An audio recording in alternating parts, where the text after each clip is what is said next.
And we'll explore how we can revive and reimagine these traditions to inspire future generations.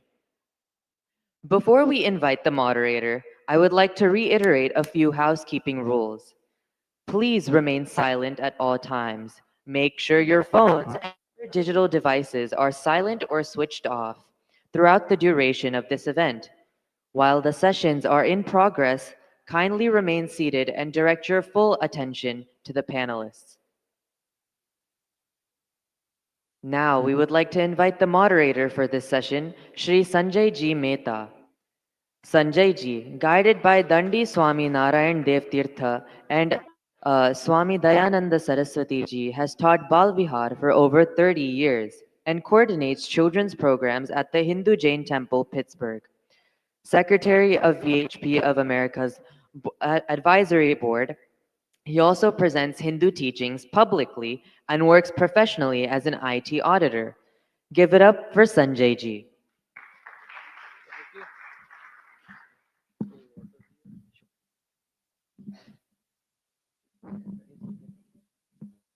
Okay. Namaste. And so the topic here, it says reviving Sanatan Dharma in modern times. So that's the problem. Sometimes we translate into English. That's the problem, right? So reviving means typically in English translation is bringing something back. The whole definition by Sanatan, there is nothing to bring back. It is Nitya Sarvagata Sthanura Chalo Ayam Sanatana. It's always there, always fresh. So there is nothing to revive here. You know, all our gadgets like the computer or phone, there is an option given. If you want automatic updates, and if you check that box every night or whenever the updates are there, your system is upgraded. Right? Only thing you need to do is refresh or restart. So exactly, has automatic update checked on. It is always refreshing in our mind. Only thing I need to do is just refresh. That's it. Control F. And that refresh is nothing but daily sandhya, daily puja, or pratana, or jap. That's it. That's the refresh. So automatic. So we don't have to worry about revive. That word is, let's not translate revive. It is in Sanskrit, the word is yojan or sarekhanan, aligning. So we have to just align, because our kids, they may not understand Sanskrit, so we have to translate in English. But the fundamental, the message remains the same.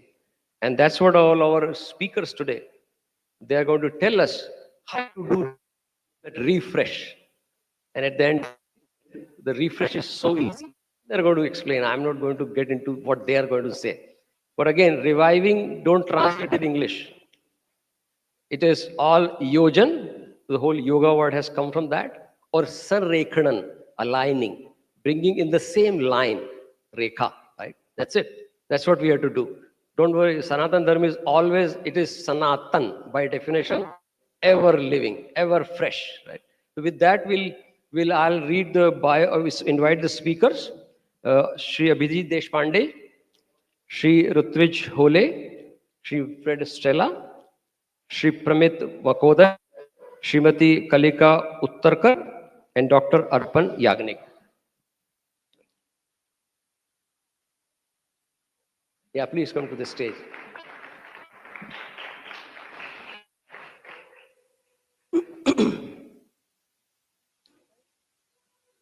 So, please take your seat. I'll read the bio. Please take your seats, right? So, Abhijit Deshpande ji, and then the sequence, Rutvij, yes. And then Fred Stella ji, Pramit Makoda ji. Oh, Arpan Yagnik, you last. Kalika ji here. So, Pramoda ji is not here? Okay, that's fine. Okay, so I'll just read the bio in brief, and then they'll take over from here, right? Take your seats, please. So Abhijit Deshpande ji is a resident of Irvine, California. He's a senior program manager at software company, living with his wife Vijaya and 2 children. His family follows Sanatan Dharma. and practices Agnihotra since 1978. He co-founded U-Turn Lives, serving around 600 meals weekly to unserved communities in Southern California. That Agnihotra is refresh every day, right? She, automatic update. So Ritvish Hole, we heard him last night, a student of Vedanta. Ritvish Hole serves as the international coordination team of Hindu Heritage Month, as well as director of expansion and partnership at Hindu Pact.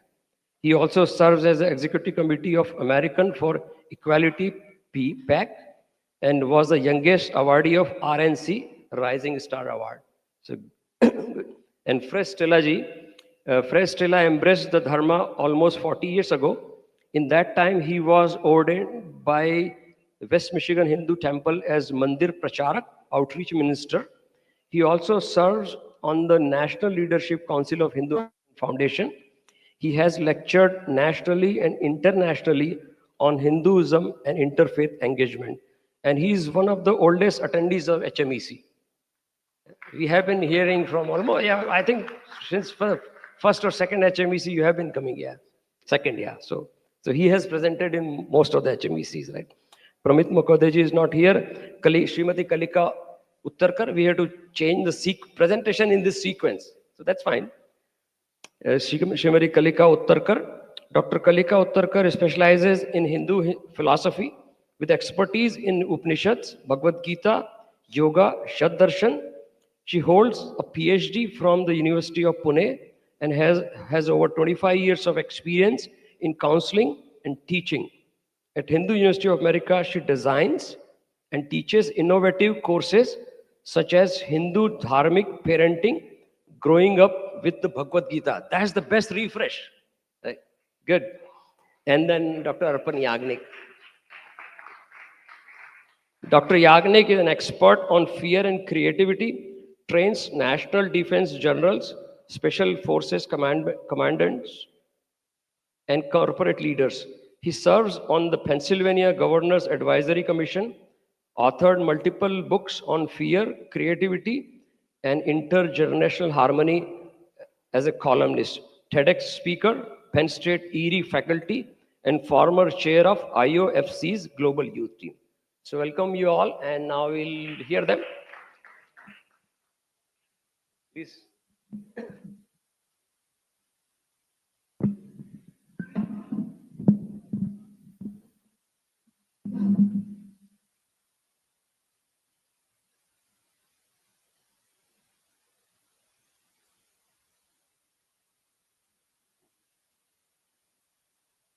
There's a presentation. Thank you. Yajnadana tapakarma swadhyaya nirto bhaveta esha eva hi shrutyukta satya dharma sanatana. We would like to thank the HMEC organizers for giving us the opportunity to participate in this event. Vedic Agnihotra in its present form was revived by Paramsadguru Shri Gajanan Maharaj of Shivpuri Akkalkot from the Mata Parampara of Shri Swami Samarth Maharaj. Agni has a special importance in our Vedas. The first line of Rig Veda refers to Agni. Om Agni Mile Purohitam Yajnasya Devamritam Mritujam Hotaram Ratnadhatamam. It is said that Agni is the medium that connects to the divine and transfers the offerings to the divine. Our Sanatan Dharma scriptures talk of 5 principles that are core to every Hindu practice. They are Yajna, which symbolizes the healing power of fire. Dan, do unto others. Basically, it is the art of letting go. Tapa is self-discipline, a conscious effort to achieve personal goals. Karma highlights the importance of selfless ethical deeds in the spirit of service. Swadhyaya is the path of self-inquiry, leading to self-realization and awakening. These 5 are distilled in the practice of Agnihotra. Marketing folks will say, give me 5 minutes and I'll change your life. I would rather say, give me 5 minutes or give yourself 5 minutes per day and you will supercharge yourself and the world around you. That's fine, it's not moving, but I'll just go through the speech. Agnihotra is a powerful Vedic practice that is embraced by people in over 65 countries. It is a simple yet profound healing ritual that anyone can perform, regardless of caste, creed, race, or gender. What is beautiful about Agnihotra is it doesn't ask you to change your beliefs. Instead, it creates a pure, uplifting environment where your existing spiritual practices, your prayers, your meditation can deepen and thrive. It brings balance to the body, peace to the mind, and harmony to the environment around us. Agnihotra is performed at sunrise and sunset. The fire is prepared in a copper pyramid pot of a specific size. Two Vedic mantras are chanted along with the offerings of rice smeared with cow ghee. The equipment is simple. The requirements are really basic: a pyramid shaped copper or earthen pot of a specific size, local sunrise and sunset time, cow ghee, rice, cow dung cakes, and the two mantras. The morning mantras are Suryaya Swaha, Suryaya Idam Namama, Prajapataye Swaha, Prajapataye Idam Namama. Evening mantras are Agnaye Swaha, Agnaye Idam Namama, Prajapataye Swaha, Prajapataye Idam Namama. Very simple, small, short routine that you can, after doing Agnihotra, you can meditate, you can practice whatever you believe in after that. Agnihotra has a very good impact on the environment. Scientific readings taken before and after Agnihotra show that it purifies the environment by reducing harmful air pollutants. Agnihotra has shown remarkable benefits for emotional well-being both in children and adults. Many report feeling calmer, more positive, and less anxious. Children experience better focus and improved social interaction in the workplace.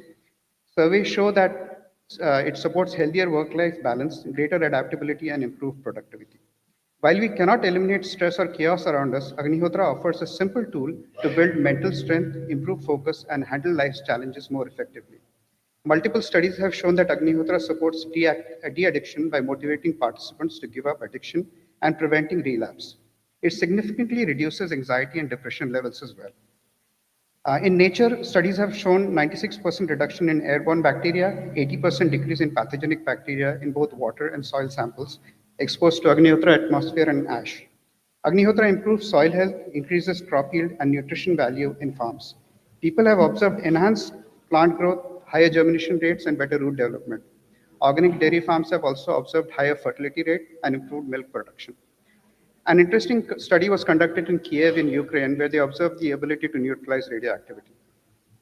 Laboratory studies in India have shown that it improves water quality by increasing the pH levels, reducing pathogenic bacteria, and decreasing hardness. A lot of folks I know filter the ash, put a pinch in a jug of water, and drink that water because the water becomes slightly alkaline. It's so much cheaper than buying alkaline water. Agnihotra lifestyle in adults and children leads to lower stress and anxiety, improved emotional and physical well-being, and better interpersonal relationships. Regular Agnihotra practice is also associated with higher motivation, better productivity, and more peaceful and positive lifestyle. In conclusion, thank you for the opportunity to talk to you about Agnihotra to improve your well-being with the environment around you.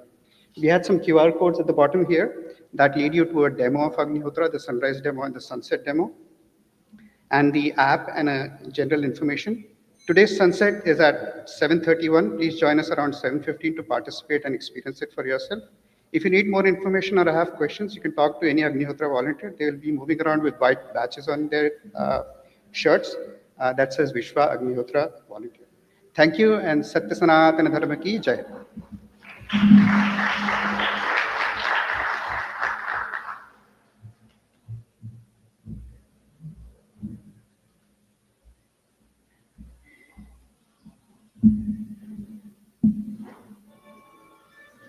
How come this is? How does the clicker work?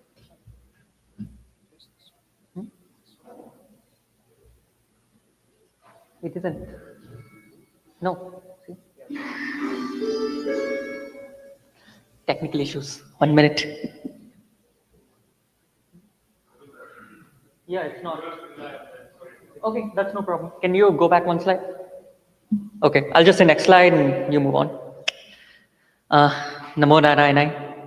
My pranams to all of the speakers, all the Shrotras, people who have come to listen here. It is very good to see how much people care about the future of our community. When we talk about this future, oftentimes we talk about the importance of maintaining and preserving Indian culture, making sure that our children will speak Marathi or Gujarati or Bangla or whatever other language, making sure that they celebrate Holi or Diwali or Onam. And yet, we conflate that with dharma. when the Shastras give a different perspective. Next slide. Dharma, when we talk about it, is a set of eternal principles not made by but discovered by rishis that allow us to be able to live life in a way that is beneficial to us, society, and the world at large. Whereas Deshachar that is there is man-made norms. And like all man-made norms, they're subject to change over time. What that means is that while we started out with very dharmic roots, right? Indian culture started out in the Vedic period with very dharmic roots. Over centuries of invasion, colonization, and now whatever is going on with the wokes, it has become something that is decently removed enough from what we may call dharma. But of course, this is all general. What does that mean in practice? Let's look at the next slide for that. But yeah, back one slide. Huh. It's working now. Thanks.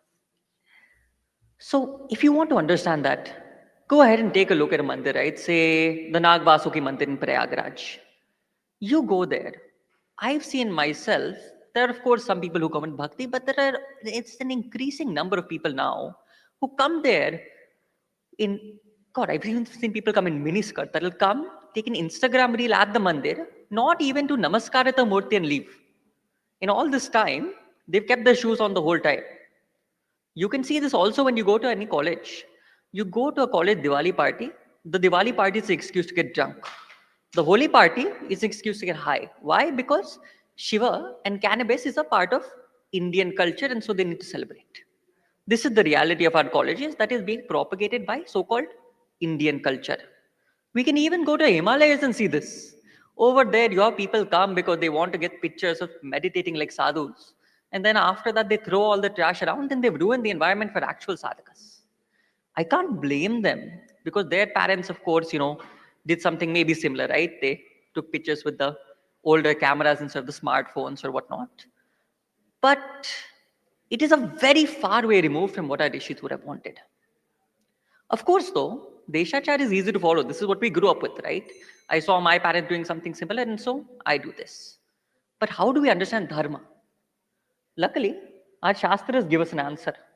This is from the first chapter of the Bodhayana Dharma Sutras, but most Smritis talk about this. That the first way to understand Dharma is through the Vedas.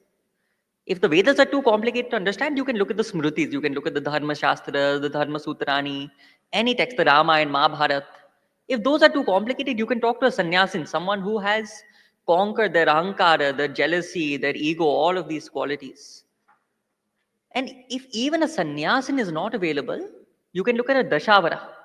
This is something that in each village, 10 brahmanas who have studied the Vedas, who have studied the various science of interpreting the Vedas like the Mimamsa and Vedanga, who have studied the Dharma Shastras, who have stayed in ashrams, they can guide you on how to interpret Dharma. Even if 10 aren't available, the Shastras say, if you can have one such scholar to guide you as to what you should and shouldn't do, that is better than following Deshachara. So, with that, the Shastras have given us a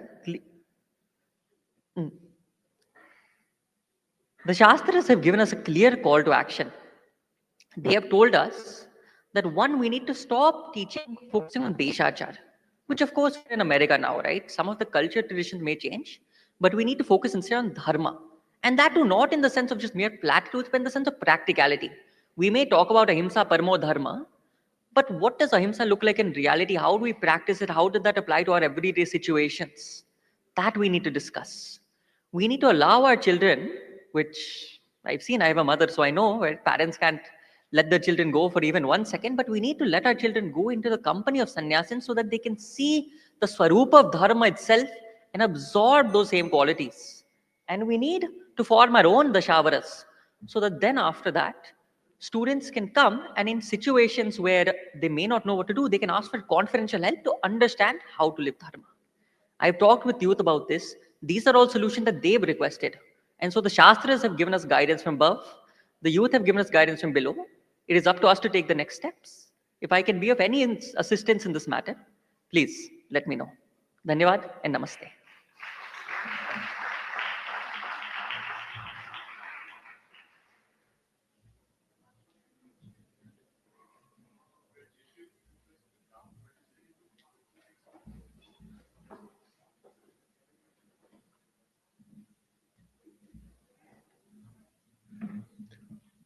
Om Namah Shivaya Gurave Sachitananda Murtaye Nishprapanchaya Shantaya Niralambaya Tejase Om. Good morning, everyone.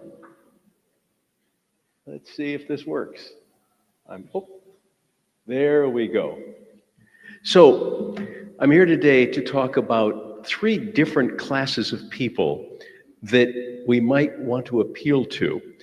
The first class would simply be people who are interested, they have the intellectual and spiritual curiosity to know what is going on in their community. There's no way in the world that they will extricate themselves from their birth religion or whatever religion they may have adopted. They're never going to be a Hindu, but they're interested in just knowing who their neighbors are and what various religions teach. The second would be those people who have adopted Hindu practices and yet do not identify as Hindu.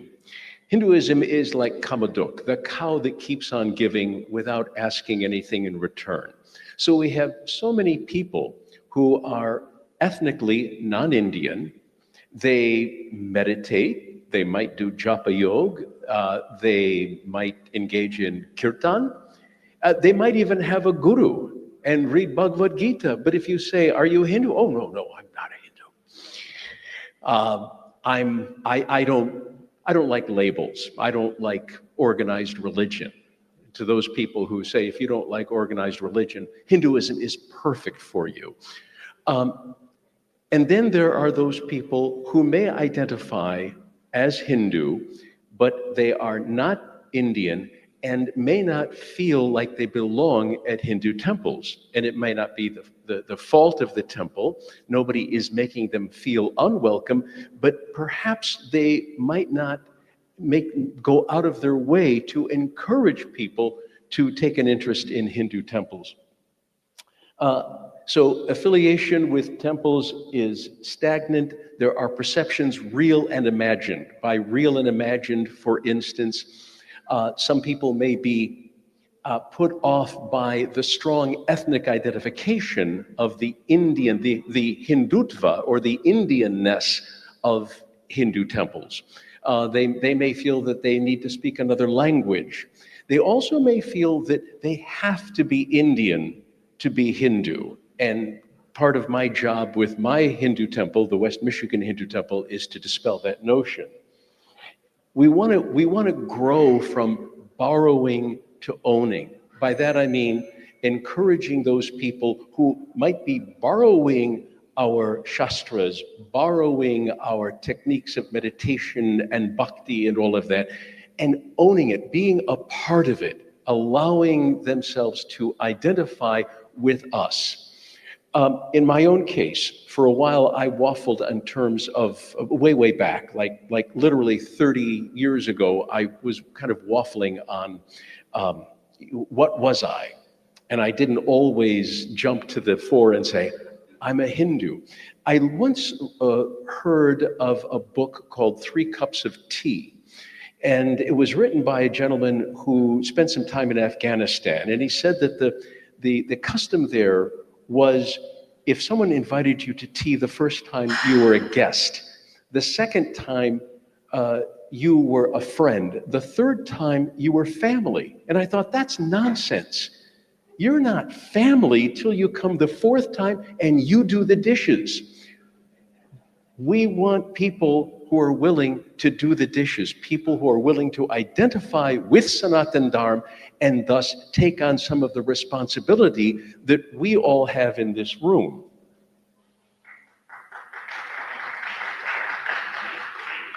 Thank you. Of course, we always brag about we don't convert people. And now somebody can embrace the Dharma, as I did, but we don't go out to actually say, hey, you know what? You're with the wrong religion. God's not liking you for that. We don't do that. But we have to make sure that we acknowledge you have a home here if you want. So for instance, Jews who do not go out of their way to convert non-Jews.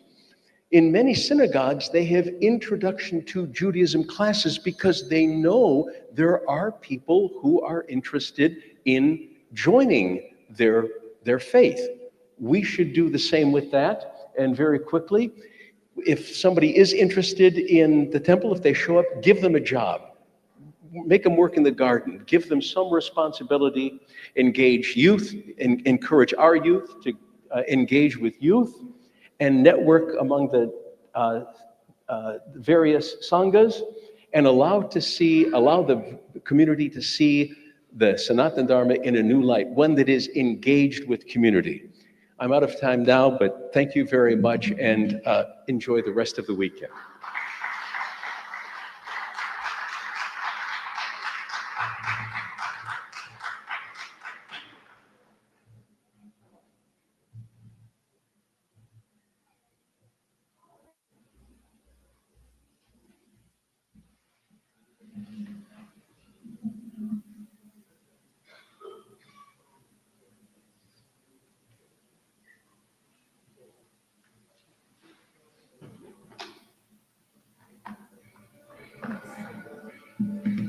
Namaste, all of you. And first of all, I am humbled by all the scholars and dignitaries and community leaders who are present here. And thank you for having me here today. So I'm here to talk about three important concepts. One is Hindu parenting, another is growing up with Bhagavad Gita, and the third is Bhagavad Gita Pariksha. So these three are powerful programs that we come to the community through Hindu University of America. I have been into Hindu parenting for past 25 years, and my kids are 25, 24. So I am here with, and then so many kids have been with me through this journey. So as a counselor, as a psychological counselor, I often come across youths, parents, teenagers' parents, and they have a list of complaints for their teenagers. So the common problem that we all are facing is the youth is alienating from Sanatan Dharma. Why?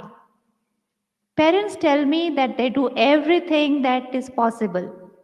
They take them to the Diwali parties, they conduct Diwali parties, they take them to the holy festivals, and they help them or they press them to wear Indian clothes, cook Indian food, have Indian friends, and do all kinds of rituals, make them learn so many shlokas, stotras.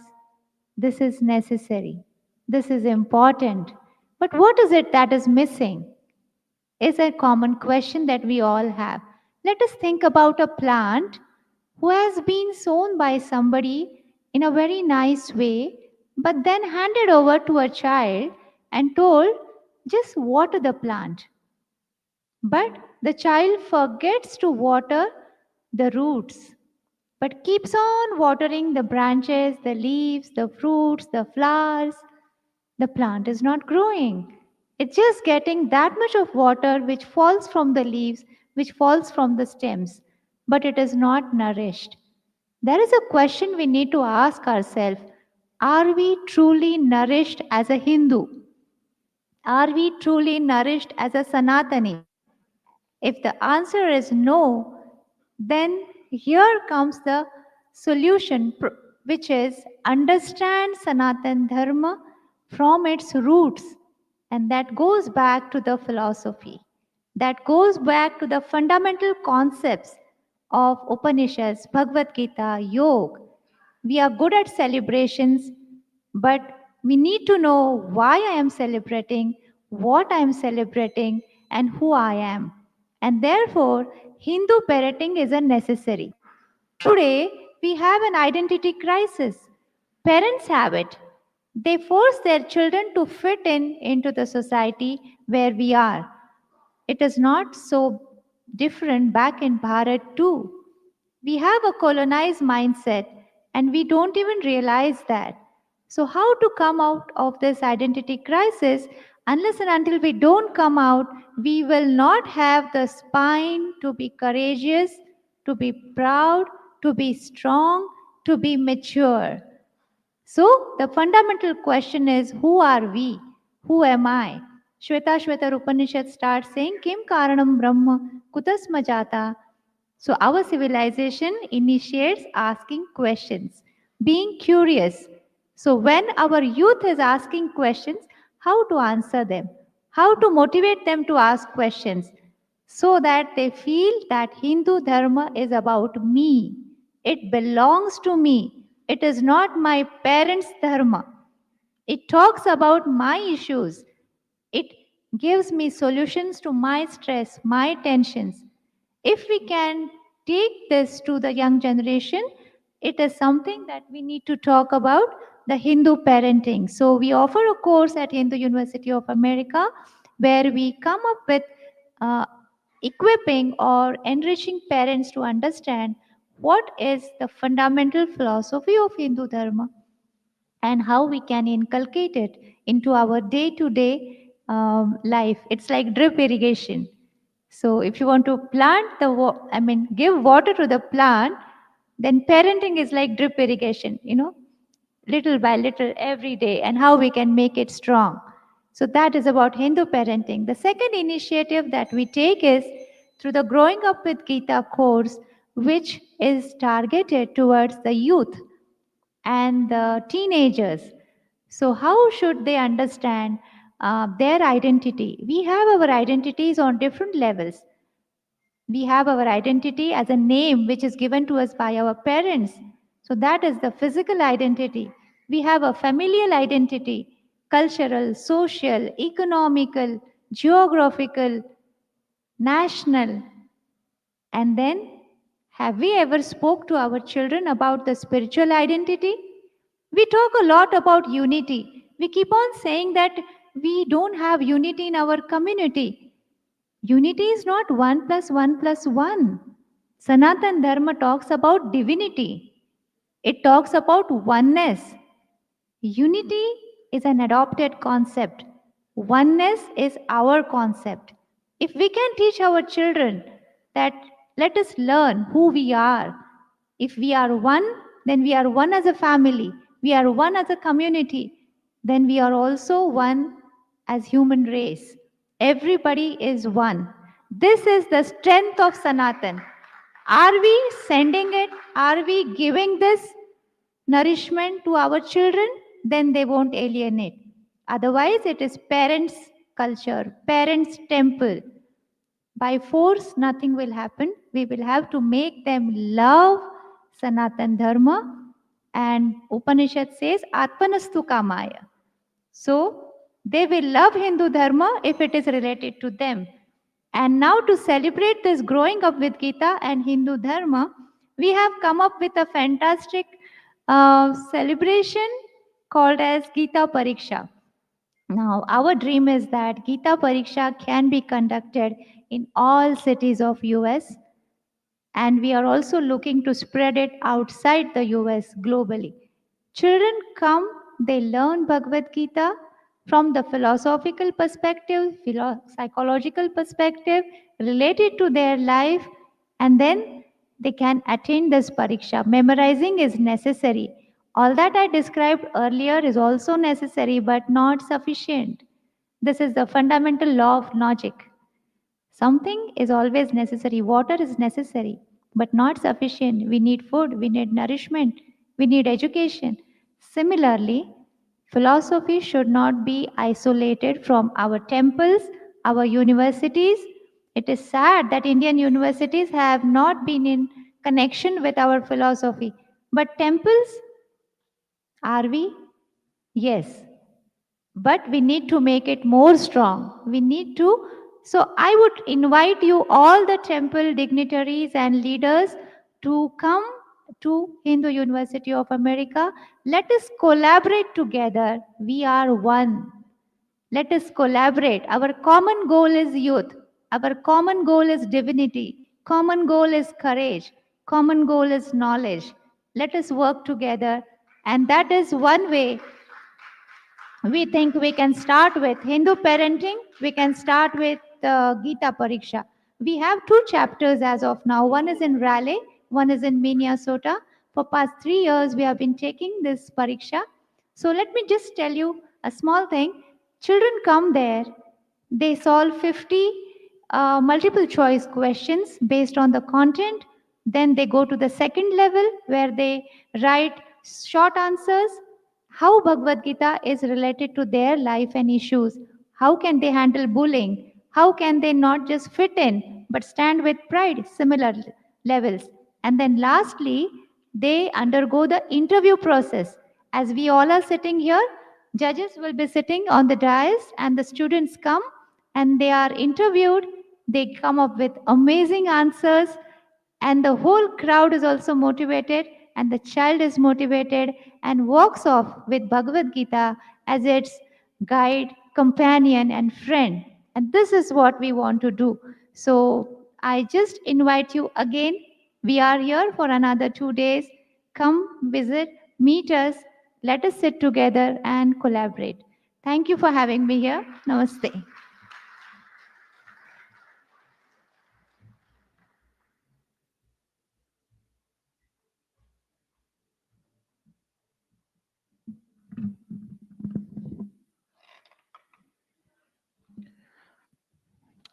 Our dharma is definitely Sanatan, but our samay is not.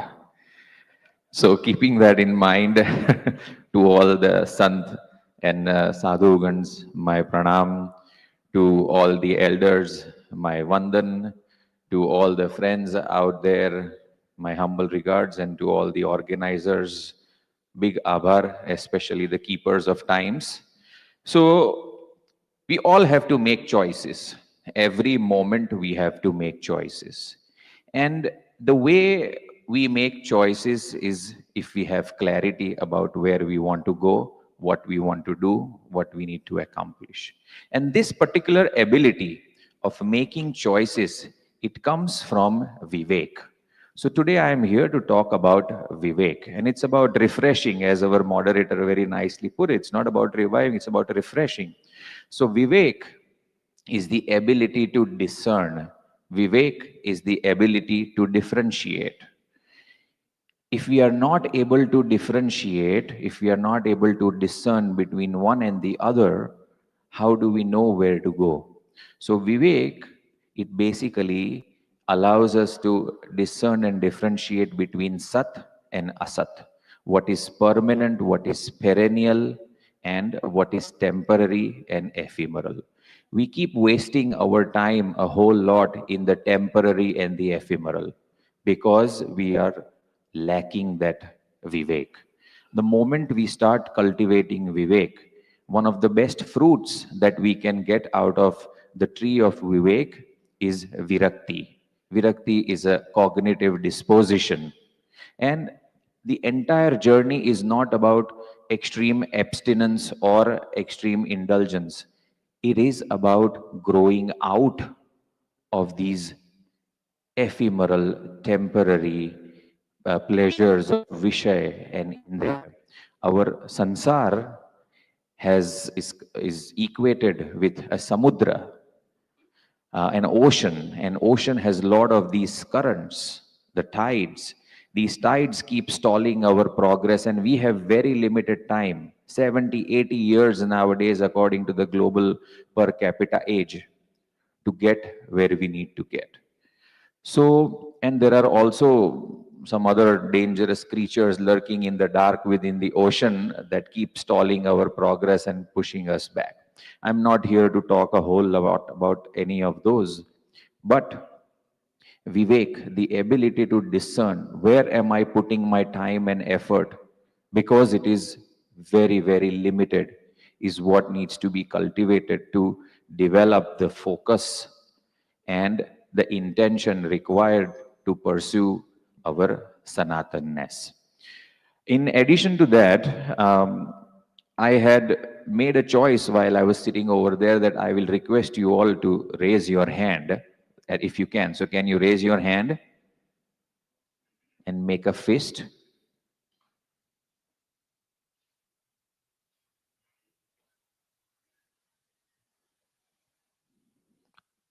this is one, you can put it down. This silence, this brief silence of 15 seconds was beautiful and magical.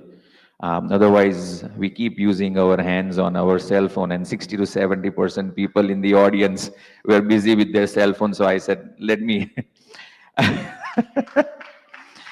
Hey, our Sanatan Dharma is full of fun and play as well. It's not all about boring. So we need GPS. We need our Google Maps to know where we are going. Otherwise, we'll be wandering. And we have limited time, so we don't want to wander. Thank you so very much to each and every one of you. Appreciate giving me an opportunity.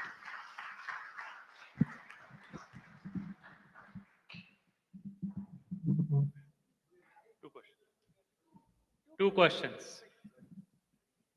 And strictly questions, no compliments, please. Any questions?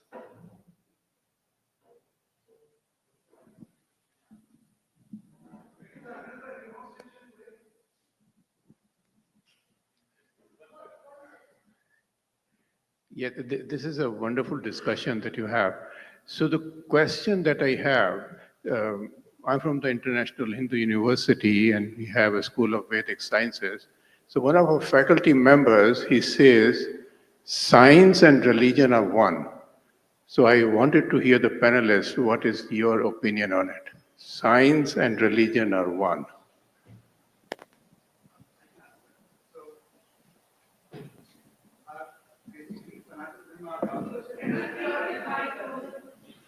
Sanatana Dharma allows us to explore, it allows us to evolve. It is a set of principles. It is not defined that you have to do A, B, C. So it is a very open concept. It is an open set of path that we have to go through. And that is a mission of self-discovery, it is I consider it as a scientific discovery, where you're discovering new things, you're learning, you're evolving, and you're also studying yourself, which is a part of Swadhyaya.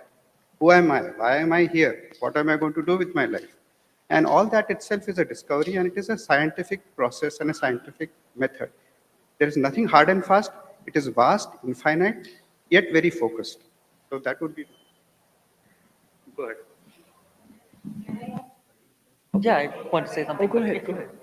Yeah, I'll add on to that, right? I think that one thing I can note is that when we consider it as science, we have to look at the principle, to me, of independent discovery. The reason why, and I was talking about this with Fred, right? Before I became proper Hindu, I briefly flirted with Christianity and Islam too.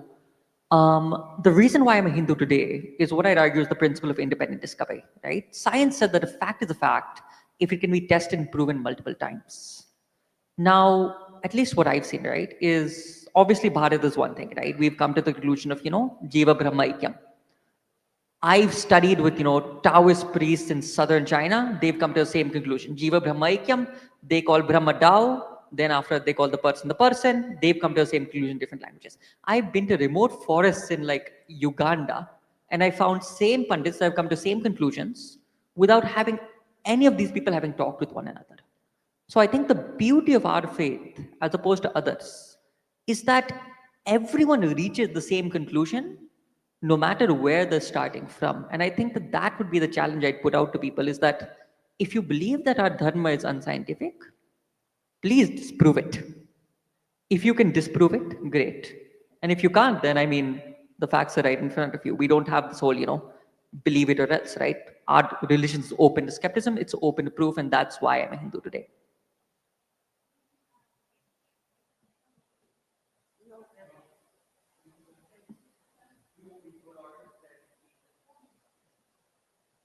My question is, which religion? When you ask religion, when you say, you posit science and religion are one, well, which religion? And what specifics about that religion are you trying, like so many are today, to try to prove that the earth is 6,000 years old? Then I would say you have a big challenge ahead of you. If you're trying to say that human beings just popped out of thin air, you are challenged as well. Now, that is, of course, in the Abrahamic side, those people who are literalists in their tradition, and they're attempting to scientifically prove, again, a young earth and all of this. But on our side, two things. Carl Sagan and Albert Einstein were both Jewish, but did not embrace a Jewish cosmology, but they honored a Hindu cosmology. They saw what our tradition teaches and admired it. At the same time, are we going to be talking about consciousness? When we're talking about consciousness, when we're talking about molecular and atomic structure, okay, we got some game going here that scientists might want to know about, but are we also going to take the various beautiful stories that give life to this Dharma and try to prove that Ravan had 10 heads, or Ganesh became Ganesh because of the story we tell about Ganesh? There is where we get into issues. So I say that we focus on the most important things when we talk about religion and science. And as we do, more and more people around the world will acknowledge the vast value that we have in Dharma. So I would like to politely request to move on the next question in the interest of time. Hello. Yeah. It was not clear, we could not hear properly as to what time is evening Agnihotra today and where are they supposed to assemble? So it's an easy question. It's at 7:15 p.m. We will assemble here in the Sanskar Bhavan. Yeah, so there is a flyer everywhere. Some more details will be shared. Okay, so we conclude the session very quickly.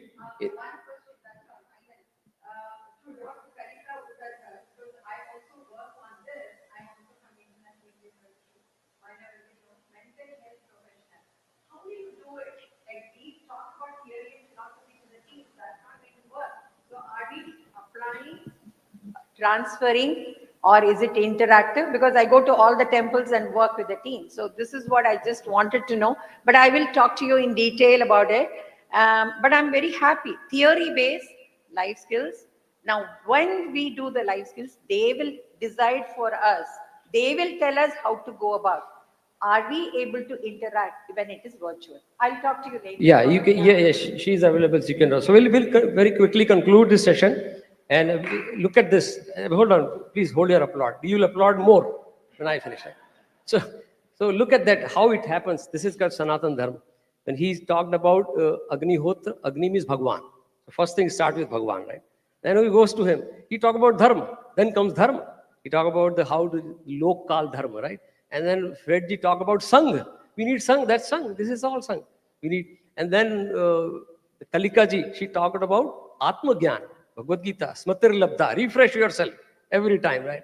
And then Yagnik ji talk about Vivek. We need Vivek. Look at that. See how this order: Bhagwan, Dharma, Sangh, Atma Jnana, Vivek. That's it. That is Sanatan Dharma. Very good. Very well presented. Thank you very much for all. A round of applause. Yeah.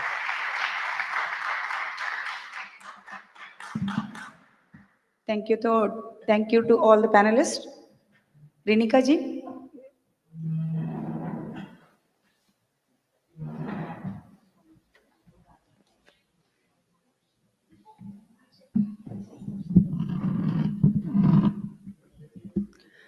Thank you, Sanjay ji, for leading such a fascinating panel discussion about Sanatan Dharma. Now we will begin session 3, the role of performing arts in promoting Dharma in youth. Through the beauty of music, dance, and drama, performing arts awakens pride, passion, and purpose in youth, igniting a deep connection to Dharma. This session explores how performing arts inspire and engage the youth, serving as a powerful medium to connect them with Dharma. We would like to invite the moderator for this session, Dr. Anita Gupta, to the stage.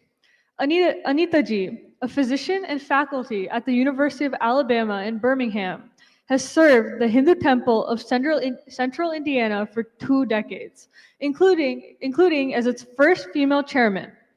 Involved with the HMEC for a decade, she also supports nonprofits, pursues Kathak at Nitranjan Academy, and performed at Carnegie Hall. Please welcome Dr. Anita Ji to the stage.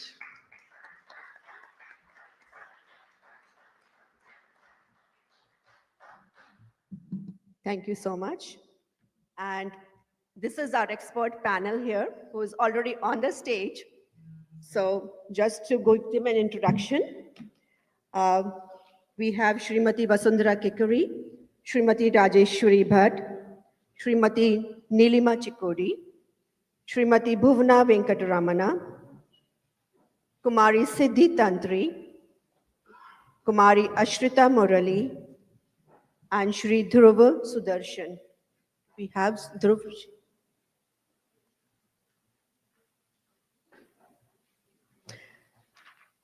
So as was mentioned, this is the topic of role of performing arts and promoting dharma in youth. And we have, how does that happen? We make dharma relatable through storytelling. There is an emotional and ethical engagement, cultural identity and pride. We have an interactive learning and expression, and community and collective consciousness. So to start with, we would like to invite Srimati Vasundhara Kekuri. Vasundhara Kekuri ji is a disciple of Veena Maestro Dr. Suma Sudhindra, Dr. Chitti Babu, and Shri Chitra Veena N. Ravi Kiran. She is an acclaimed Veena artist and teacher. She has performed in India and the US, including the World Culture Festival in Washington, DC, and founded the Swara School of Veena. Vasundhara ji.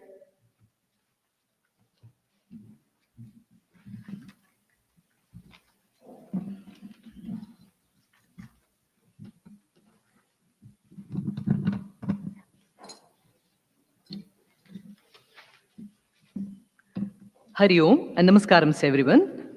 I'm extremely happy to be here speaking on a very meaningful topic today, tuning into divine. As a Veena artist, tuning is very important to us because a completely fine-tuned instrument produces the fine-tuned music too. Tuning into divine means becoming one with the divine, merging with the divine melody of Pranavanadam. The sound is what created this universe, and the sound, music, melodious and harmonious sound, helps one unite with the divine. No, when we want to see what music is melodic dharma. Dharma encapsulated within the music.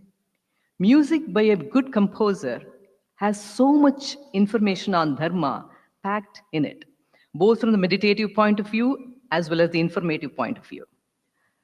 Music has a constant deep connection with dharma. If you learn a kriti from a good guru, you are almost in tune with dharma. And especially it is very useful when we are dealing with dual cultural heritage like our young Americans here are. When you have to learn a kriti, you are forced to learn that language. If you learn a kriti in Sanskritam or Telugu or Kannada, whichever language it is, you have to know the language and you have to pronounce that word correctly. That when you have to pronounce the word correctly, you will have to meet with the people that speak that language. And this, what happens? This creates a small community of people who share the same values and belief systems. Therefore, music is very important in connection in our society. And the biggest benefit of connection of dharma and music is a huge, simply by the virtue of lyrics. The lyrics are so rich, whether from the first person perspective in bhakti to God, like Tyagaraja Swami, or Dikshitar's perspective, where it has expository kind of details on God. Dikshitar kritis are almost like a textbook on dharma. You will get what the amazing details about our dharma in Dikshitar kritis. On Devi Tantra Upasana or Shakta Sampradaya Upasana, you get to know so much more about our dharma. Say, for example, in the Navavarna Kriti, Kambodhi Ragas, there is a mention of Sakala Saubhagya Dayaka Chakra. My 21-year-old son, who is very good into music, he was so fascinated to discover Sakala Saubhagya Dayakamboja, how the chakra name was intertwined with the name of the raga. See, this he wouldn't have found out if he did not know the music. And I have so many students who come from diverse backgrounds. It's very sad to see they do not even know the name of name of Rama sometimes. So when I teach music, when I explain the meanings of the kritis, they learn so much about music. And to explain dharma to a 5-year-old child is impossible, or it is kind of not interesting. But if you connect music with the religion, say for example, we have bhajan babies by our Puja Ganapati Sachidananda Swamiji, how beautifully he has put the music so that children are learning about dharma also. So that is one of the biggest advantage of our music connected with dharma.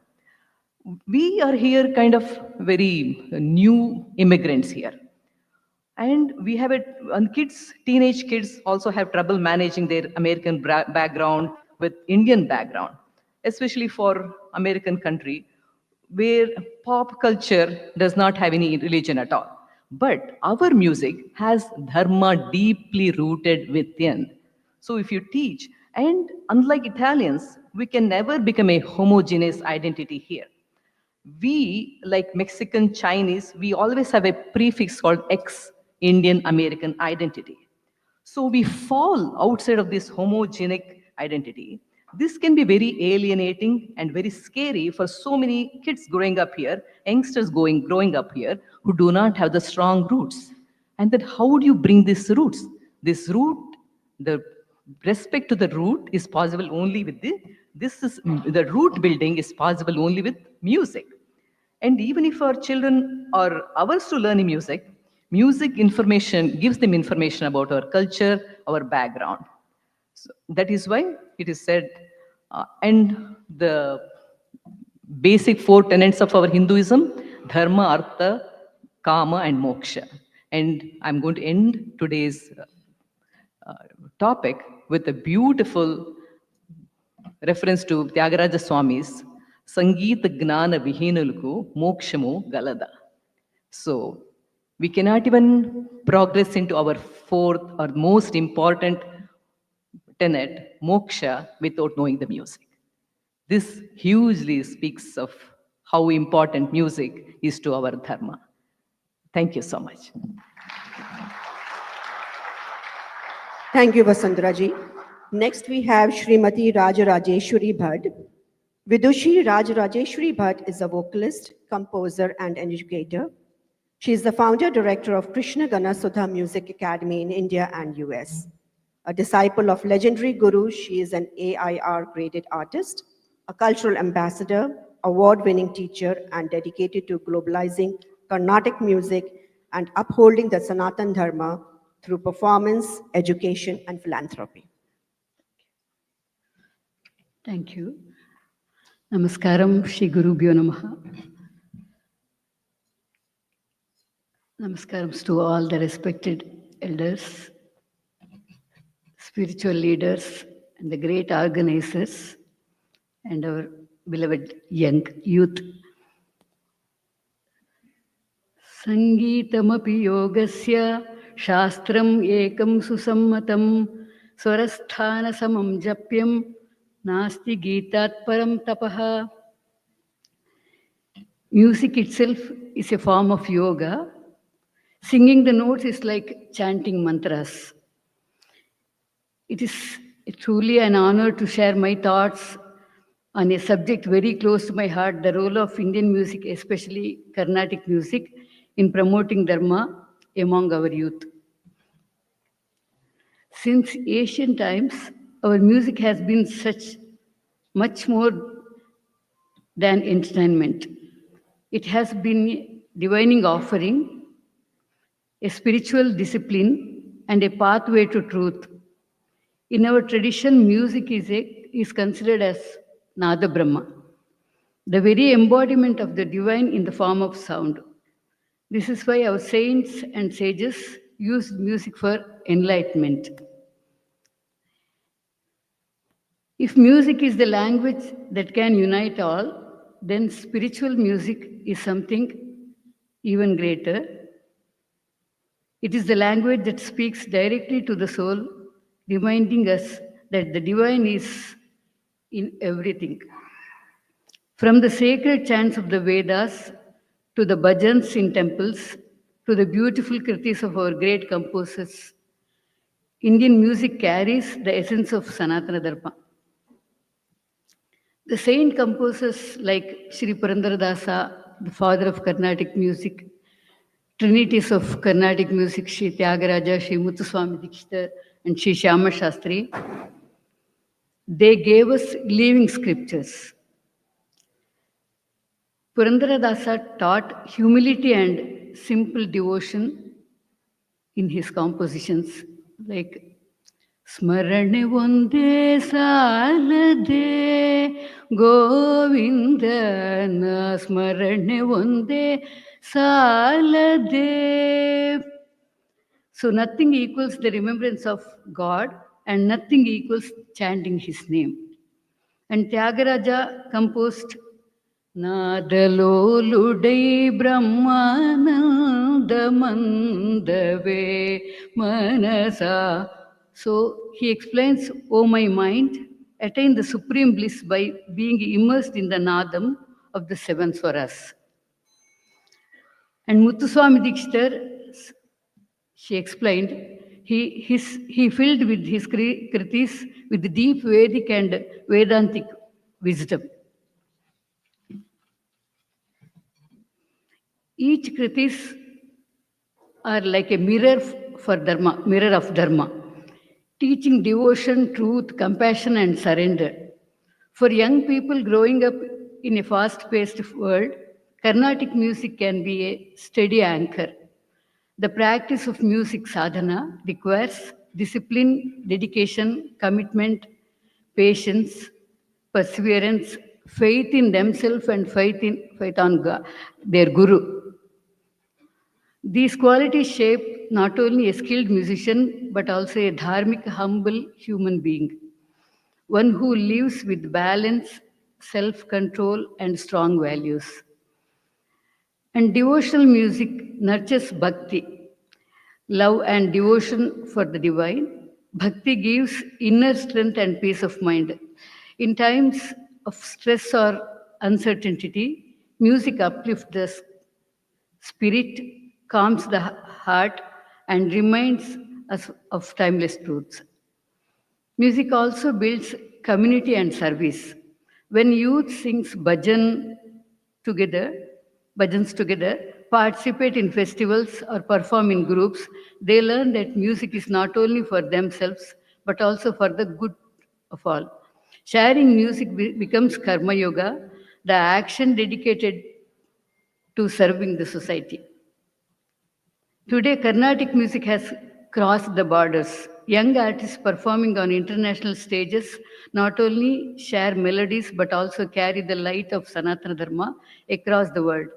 They become cultural ambassadors, spreading our spiritual heritage through every note. Indian music is more than art, it shapes us and our youth into well-rounded individuals who are deeply rooted in tradition yet prepared to engage with the modern world. So may our youth carry this message in their hearts and may music continues to guide them on the path of noble, honest joy and spiritual fulfillment. Thanks to all the organizers, especially Vallabhaji, for giving this great opportunity. Thank you. Thank you, Srimati Rajeshwari ji. Next, we have Srimati Nilima Chikodi. Nilima Chikodi ji is a Mysore traditional painting artist who is based in Plano, Texas, has lived in the Dallas-Fort Worth area for over 25 years with her husband and 2 children. She is a passionate advocate for preserving the 300-year-old classical South Indian art form of Mysore painting. Nimrati. Hari Om. Namaste, everybody. In this beautiful temple hall this morning, you all are surrounded by divine paintings on all the three walls. It is my privilege to talk about brushstrokes of Dharma, inspiring youth through sacred art. I would like to start this presentation by paying homage to one of the greatest artists of India. He is a very divine, sacred painter by name Dr. B.K.S. Verma. I have learned art from him.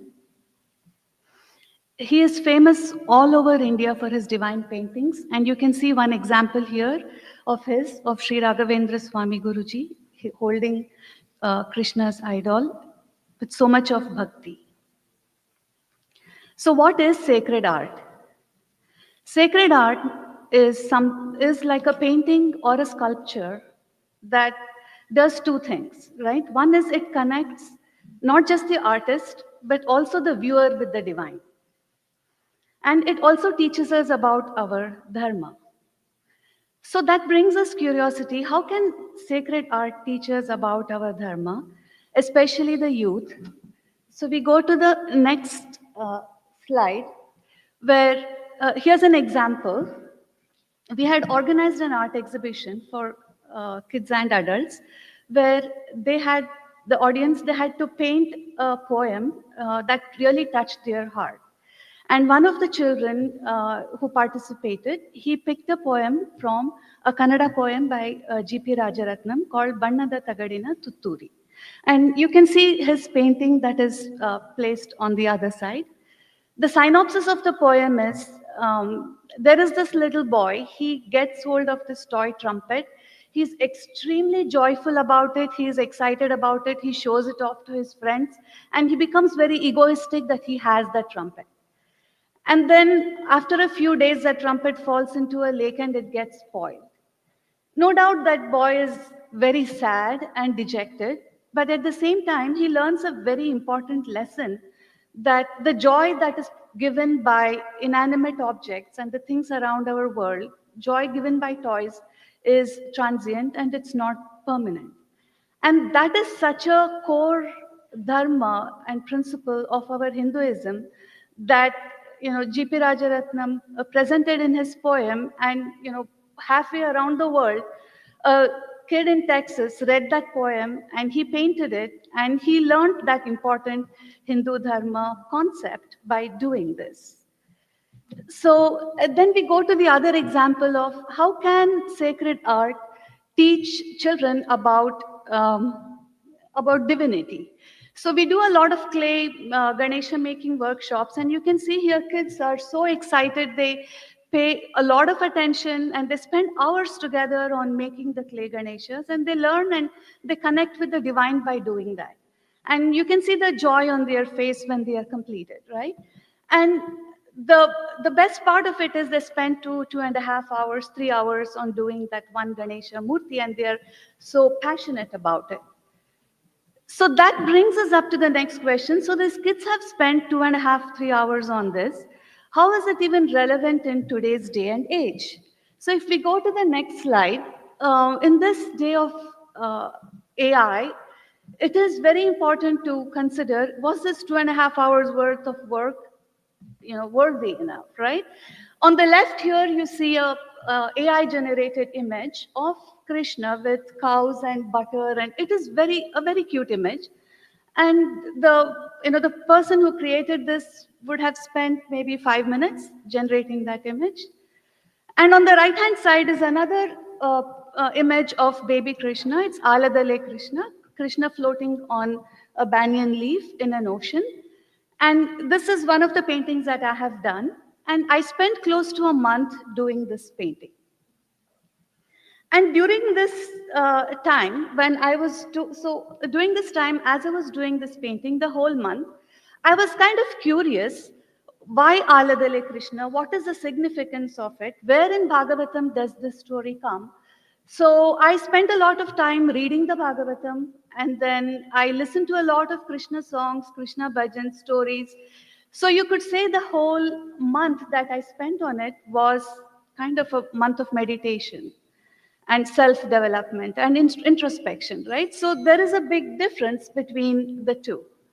And as one of my favorite sayings is, the purpose of art is washing the dust of a daily life of our souls, by Pablo Picasso. So as you can see here, in the end, it is not about how many paintings you have done or how accomplished and monetarily successful artist you are, or how perfect you are, but it is how that particular art, that particular practice of sacred art has transformed you. And with that, I would like to thank you all for giving me this opportunity. Thank you very much. Thank you, Nilima ji. Next, we have Srimati Bhuvana Venkataramana. Bhuvana ji is a Bharatanatyam dancer, a choreographer, and a certified yoga teacher who is trained in the Tanjavur style under Guru Srimati Sudha Vijay Kumar, Srimati Revati Satyu, and Srimati Radhika Ganesh. She has founded the Tejas Dance in 2014, producing Bharatanatyam productions and collaborations, and has served on arts organizations and the Dance Council of North Texas. She will be speaking for Nritya for Dharma.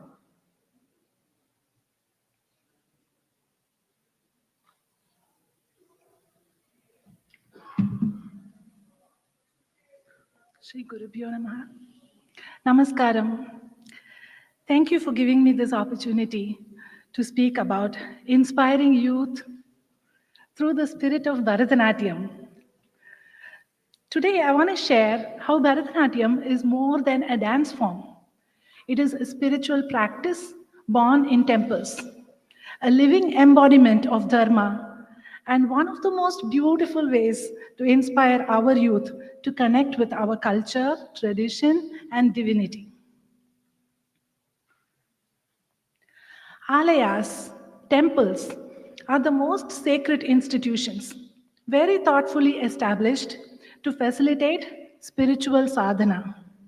That is exactly why historically they served as the center of arts and culture. Arts have the power to affect, and that too very profoundly. They can pierce through even reluctant minds and cause transformation. And that is why Bharatanatyam, along with other art forms, have always served as a medium of spiritual awakening and cultural awareness.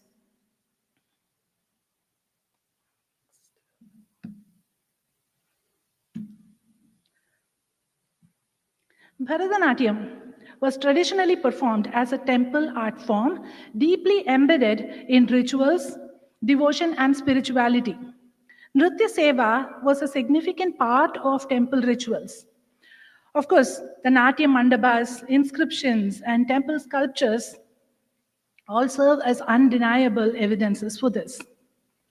Even today, here in Ekta Mandir, we can see this tradition very much alive, thanks to the tireless dedication of Krishnamurti Mama, who has been conducting Nadopasana for more than 40 years. Nritya Seva and Nada Seva have been an integral part of this temple. In Karyasiddhi Hanuman temple, the arts are embraced as seva and woven into the temple's spiritual practices. Same can be said about the Radha Krishna Mandir as well. In addition, we have festivals and aradhanas as shining examples of how temples can keep arts rooted in seva, devotion, and dharma. See, the question is never about the potential of the art form. It is always how much they are anchored in divinity that makes the difference.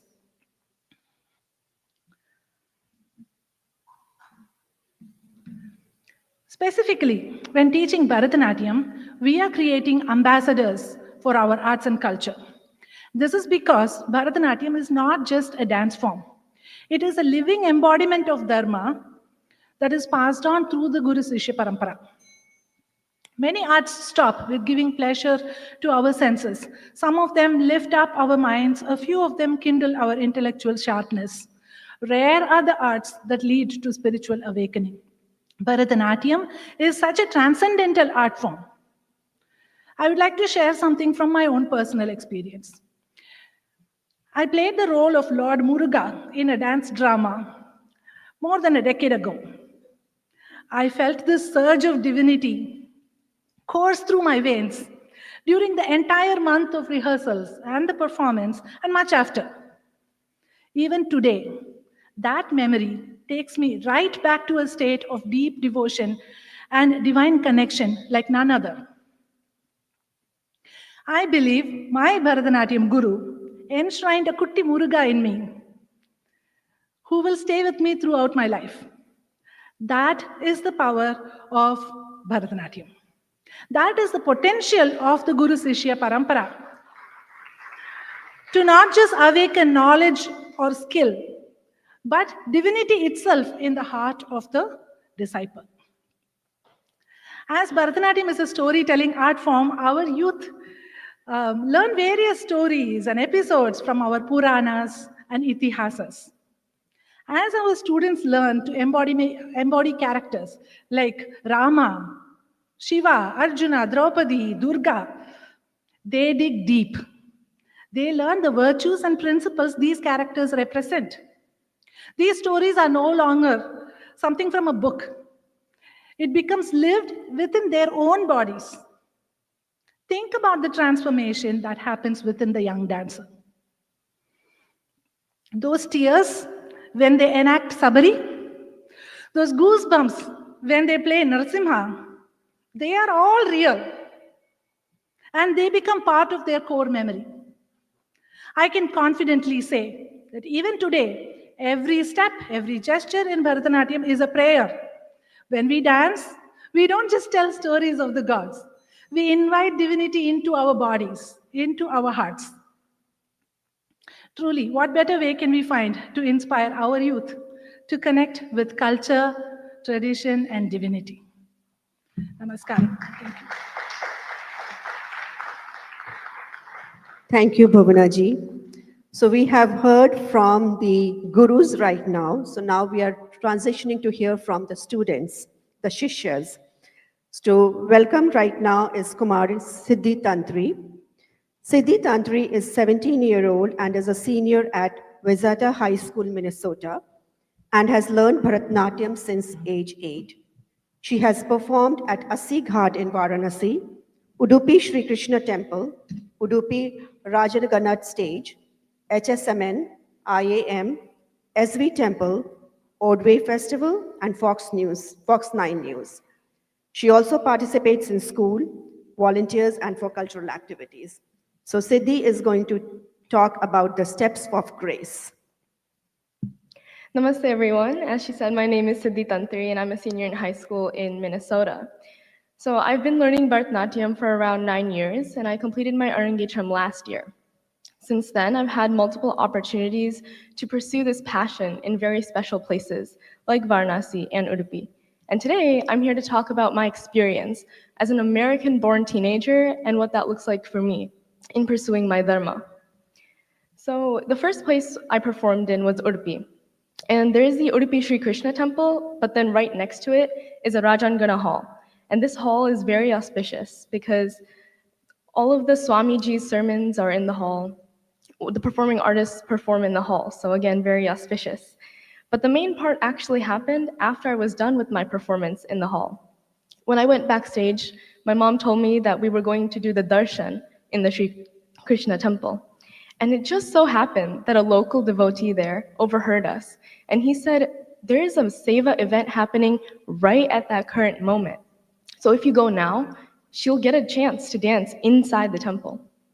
And so when I tell you, me and my family booked it to the temple, we were dodging people left and right. It was really fun. But we made it just in time. And I was able to dance for a couple of minutes in front of Sri Krishna. And to get that chance, to be able to dance in front of Sri Krishna himself, that was an unforgettable experience. I will admit it was a little chaotic getting to that temple with the monsoon rains and everything like that. But right before dancing, I took a minute to kind of soak in the entire environment, and it made the dance that came after more meaningful for me. I then danced in Varanasi. And the thing about Varanasi is that there's a different charm to it. I was dancing in Asighat, right beside the Ganga River.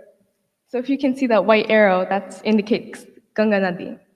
And I was really nervous dancing in Kashi because it is the abode of Lord Mahadeva. But also the heat is really, really hot. So overall, I was really anxious about the whole performance.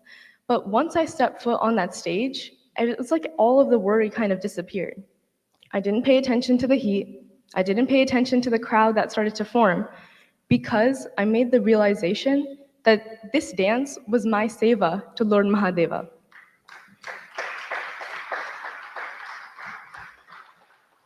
Nothing other than my devotion or dedication to the dance mattered after that.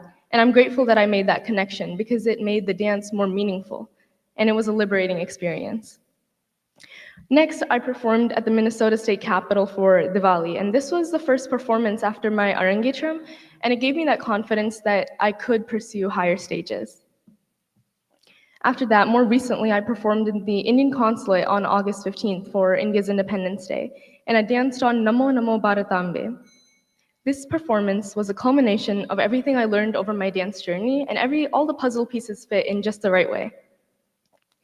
So what are my biggest takeaways over this 9-year journey? I've learned the importance of asking one question: why? Why am I doing this? And why is this meaningful for me? When I find myself not connecting to a song, I ask myself why. And the answer is because the song is in a different language. It's in Sanskrit, and I don't understand it. So I then deep dive, I do a little bit of research on my song, and I find out the English translation for every single line in the song. So then I can embody that translation when I dance.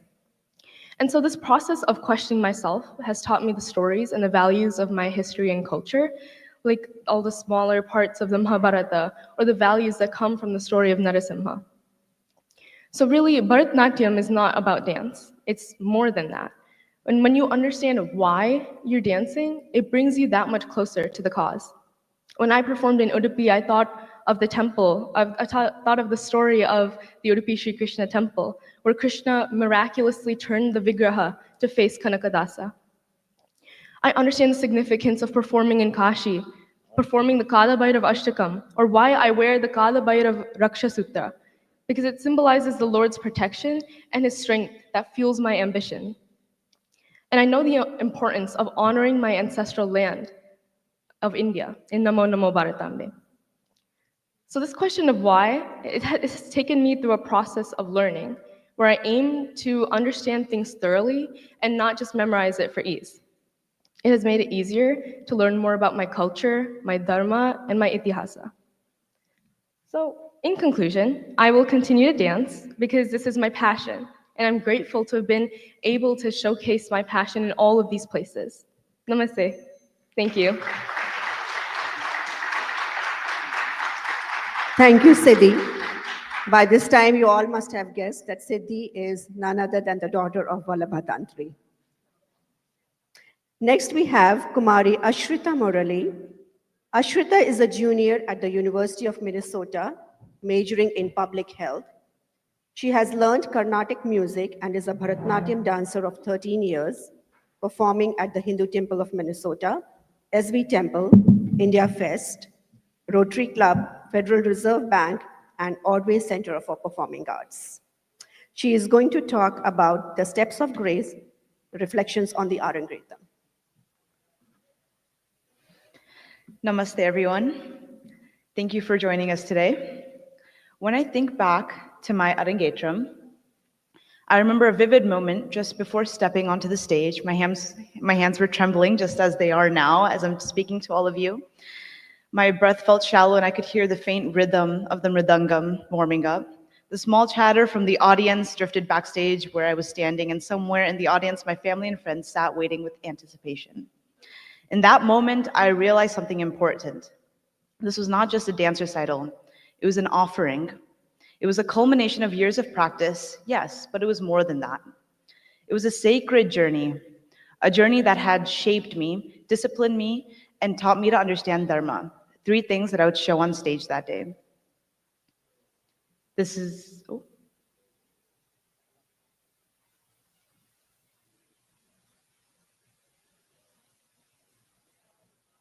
Oh, there we go. There we go. So, there were some mornings where I woke up early, not because I wanted to, but because the practice demanded it. Hours spent repeating the same pieces until they felt natural, until they became second nature. The ache in my legs, the sweat on my back, the countless do-overs when my lines were not sharp enough. This was tapas. This was discipline. And tapas, as we know, is not just about endurance, but it's about purification. It burns away laziness and impatience, leaving behind focus and strength. Dan showed me that Dharma often asks us to stay committed, even when it's not easy, because truth, grace, and growth are forged in those moments of effort. Every piece I learned carried a story.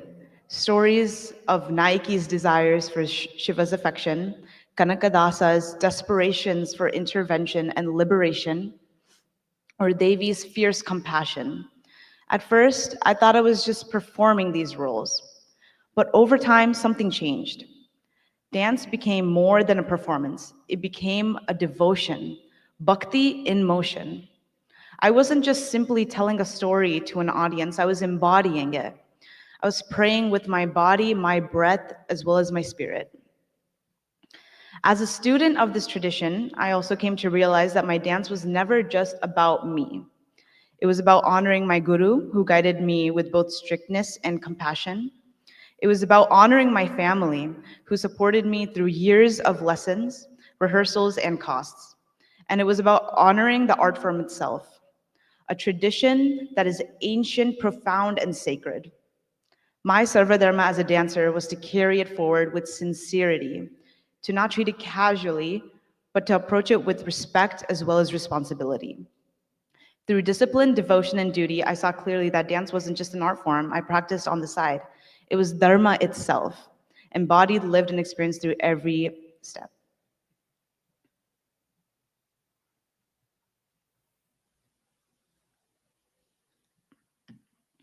This is why my Arangetram felt more than a performance. It felt like a yagna, a sacred ritual. Think of a yagna. There's preparation, there's discipline, there's intention, and finally there's an offering. My Arangetram had all of these. The stage became a temple. The lights fell like flames of a lamp. The audience became witnesses, not just of my skill, but years of practice, sacrifice, and devotion poured into each step. And I, as a dancer, became both a devotee as well as a priestess. The mantras were not just words, but in my gestures, my mudras, and my abhinaya. The offering was not food or flowers, it was my movement, my energy, and my surrender. What made the performance sacred was not perfection, it was intention. It was the act of saying, here is everything that I have worked for. Here is all the discipline, all the sweat, all the devotion. I place it before you.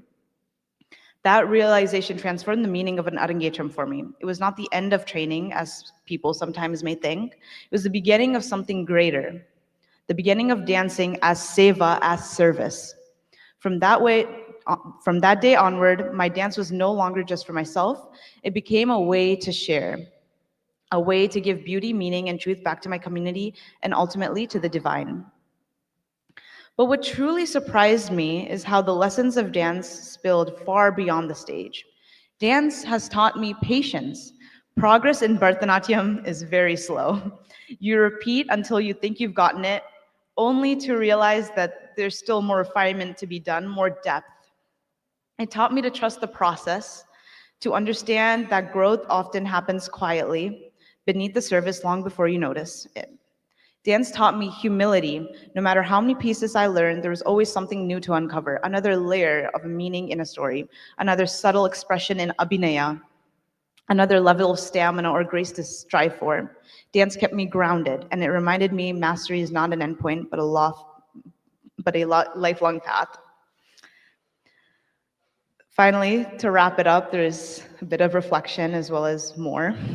Dance taught me resilience. There was times that I stumbled on stage, forgot choreography, or felt overwhelmed by the pressure. But each mistake was a teacher. Every misstep reminded me to rise again, to hold my head up, to keep moving with grace. That resilience carried into my daily life. Whether in school, relationships, or challenges, I carried the same lesson. Fall, get up, continue the rhythm. In this way, Bharatanatyam became more than just an art, it became a meditation in motion. The rhythm of Ardavus aligned my body, the narratives aligned my heart, and the discipline aligned my mind. And together they brought me closer to Dharma. Thank you very much. Thank you, Ashrita. Ashrita is none other than the daughter of our priest, Pandit Murli Bhattarji. Last, we have Shri Dhruva Sudarshan. Dhruva Sudarshan is a pre-dental student and a Bharatanatyam dancer. He's very passionate about preserving this classical art form for future generations. He believes its discipline, storytelling, and expression can benefit the youth. In addition to dance, his interests include drumming, acting, and filmmaking, reflecting his dedication to both the artistic and the academic pursuits. Hello, everybody. Today I'll be talking to you about my experiences doing Bharatanatyam. So I've done this for approximately 4 to 5 years now. I started when I was a child, when I lived in Toledo, Ohio. I started under the tutelage of Dr. Bina Joe. And after I moved to Texas, I discontinued, and last year I started training again under Sumati Badri Raju at the Akshaya Dance Academy.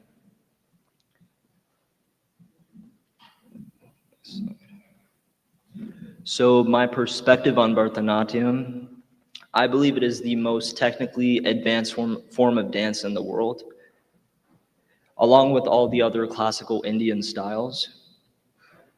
And I say that because of its use of facial expressions, eye movements, intricate hand movements known as mudras, along with the foot movements. So you're doing all this simultaneously. And due to my previous point, I also think it stimulates you greatly in terms of concentration and cognitive skills. And the benefits, they're both tangible and intangible benefits. Like I said earlier, the mental stimulation is nearly unmatched, and it greatly improves concentration and focus. And I also feel it gives a special augmentation of the mind and body connection in ways that very few art forms do.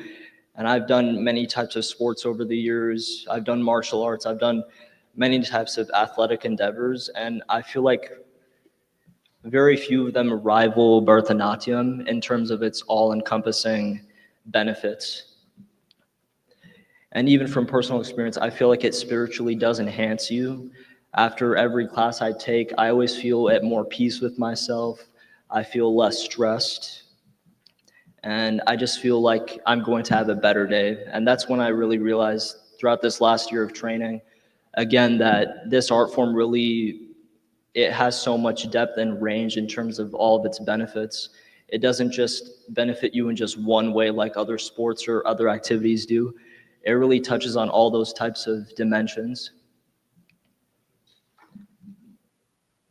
And also some of the performances I've done in recent years, I'm still currently in the intermediate beginner stage, but some performances I've done have been at the University of Toledo, the Hindu Temple of Toledo, the Indian Student Association for Diwali, the Edinburgh Onam Festival.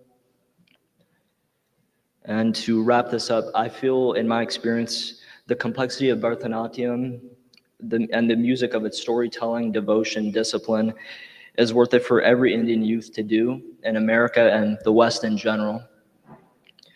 I believe the youth should do this because they'll get in touch with our culture and stay in tune with it. And today's ever, westernized world, I feel like our youth need this because I see Indian youth usually want to do other types of activities, whether it be piano or other types of singing, but rarely do I see Indian youth want to perform in these types of art forms. So That's the end of my presentation. Thank you. Thank you, Dhruv. And you will see Dhruv performing tonight in our community program. Do we? No time for the questions. My apologies. But most of the gurus who are seated on the stage are from Dallas, and Raja Rajeshwari ji came from Houston. So this is very much a Texas-based gurus here. So please, if anybody is interested, please connect with them and get your kids rooted with Dharma. So thank you so much. Thank you to all so the panel. much. It's time for lunch. So Some announcements. So thank you so much. yes, please.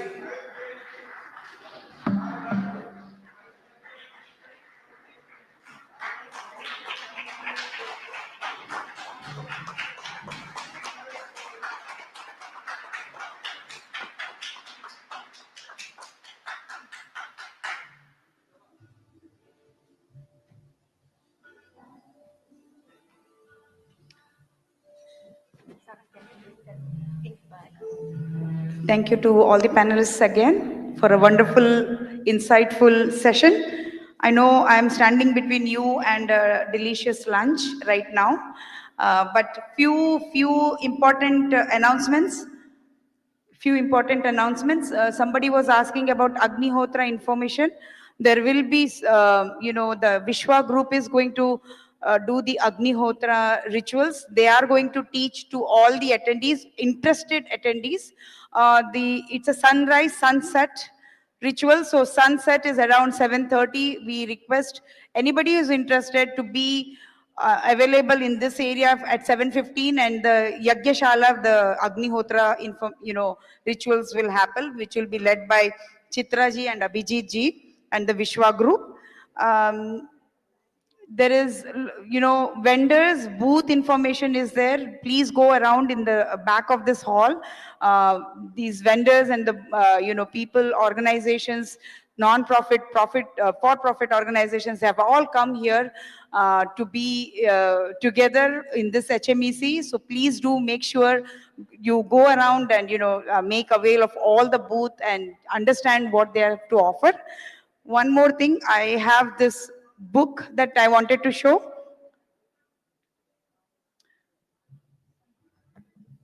Later in the evening, we will be doing an official release of the book. However, we have 4 copies of it. I'm saying 4, actually it is 5, but I'm already decided to buy it. So there are 4 copies available. This is a compilation of all the the summer camp that has happened in Hindu Temple of Central Indiana, HTCI. 25 years worth of work and article compilation in one book. And this is going to be an HMEC, HTCI collaboration. More to come in the evening, but do make sure if you are interested to collect this. I mean, this is for purchase. And please reach out to Sanjay Mehta ji and or Kumar Dave ji for more information on this book. Just making sure whether I have completed all the information that I had to say. I think yes. Next, we'll do Bhojan Mantra.